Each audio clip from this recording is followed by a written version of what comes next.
युद्ध का दायरा बढ़ता जा रहा है। अब तक 7 देशों का जिक्र हो रहा था। पहले खाड़ी देशों पर अटैक, इसमें ओमान पर भी अटैक हो गया, और अब सना पर भारी बमबारी हुई है, उसके एयरपोर्ट पर बमबारी हुई है। किसने की है वो दिखाऊंगा, और इसमें सऊदी अरब का नाम निकलकर क्यों सामने आ रहा है। लेकिन इन सब के बीच ईरान ने समंदर में ही अमेरिका के सुरक्षा तहत आने वाले एक ऑयल टैंकर को उड़ा दिया। यह किसका ऑयल टैंकर था ये भी दिखाएंगे।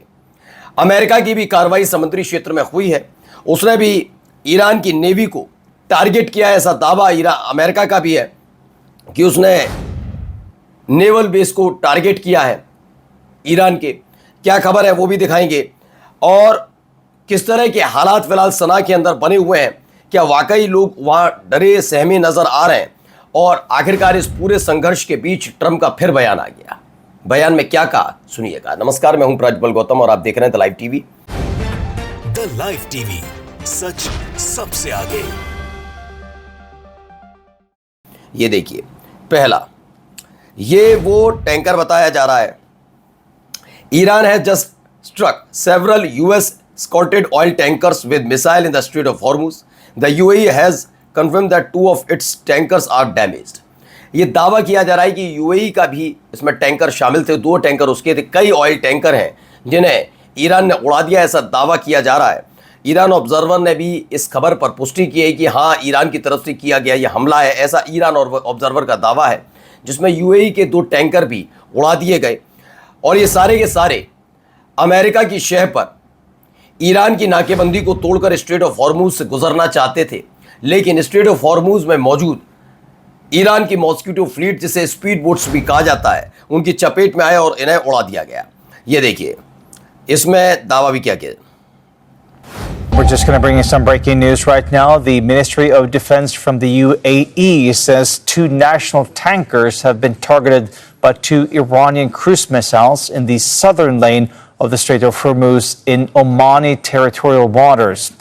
और अब अल जजीरा की भी खबर है, द यूएई से 2 नेशनल टैंकर्स, यानी उनकी सरकार से संबंध रखने वाले 2 ऑयल टैंकर्स ईरान की क्रूज मिसाइल के चपेट में आए स्ट्रेट ऑफ हॉर्मूज में, जिसमें 1 क्रू मेंबर की मौत हो गई, जिसमें से 8 गंभीर रूप से घायल है। यानी कुल मिलाकर 9 क्रू मेंबर इस ऑयल टैंकर पर सवार थे, जिसमें से 8 बच गए हैं, लेकिन उनकी हालत नाजुक बताई जा रही है, और 1 क्रू मेंबर की मौत हो गई है।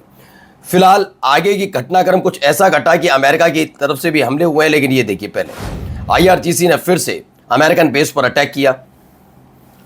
ट्रम्प्स फॉल्स और misleading claims total 30,573 over 1 year. ये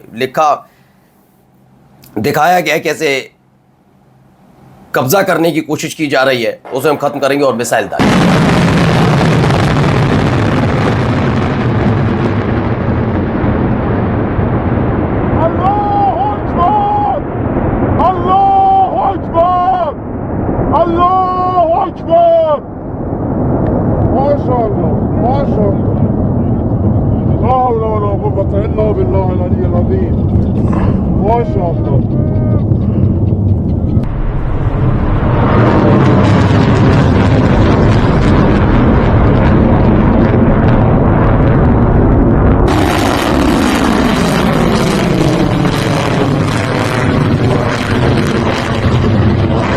तो IRGC has released footage of missile fired at a US base this morning.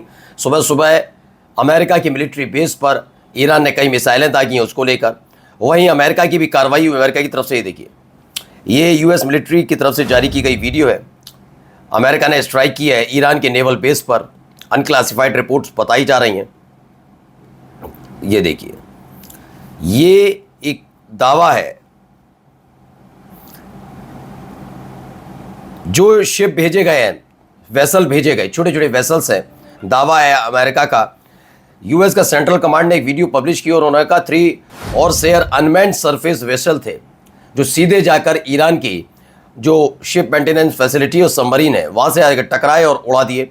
The US military first combat use of sea drones. ये कहा जा रहा है कि उसने कुछ इस तरह से अटैक किया है। ये देखिए, ये कुछ इस तरह से एक शिप आता है, इसमें कोई पायलट सवार नहीं है, कोई सेलर सवार नहीं है।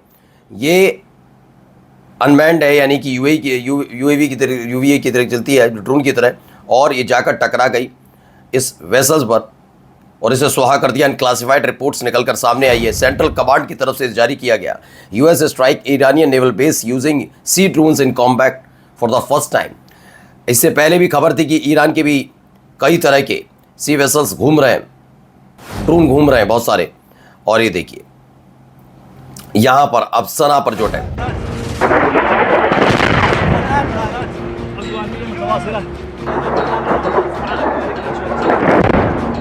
सना के एयरपोर्ट पर हमले की ये खबर निकल कर आई है।